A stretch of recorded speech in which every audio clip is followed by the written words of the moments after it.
তো ফাইনালি আমি নিজের আইবুড়ো ভাতের থালার কলকা নিজেই করে ফেললাম। হ্যাঁ, যবে থেকে আমি কলকা করা শুরু করেছি তবে থেকেই আমার শখ ছিল নিজের বিয়ের গাছকৌটো, পিঁড়ি, পান পাতার কলকা থেকে শুরু করে আইবুড়ো ভাতের থালা সবই আমি নিজেই ডিজাইন করব। আর দেখো, দেখতে দেখতে সেই দিন চলেও এলো। ফাইনালি আমার স্বপ্ন পূরণ হতে চলেছে।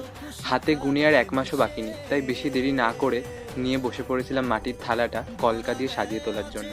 আর তোমরা কি আমার বিয়ের পিঁড়ি, কুলো, গাছকৌটো এগুলোও দেখতে চাও? তাহলে কিন্তু অবশ্যই আমায় কমেন্ট করে জানিও।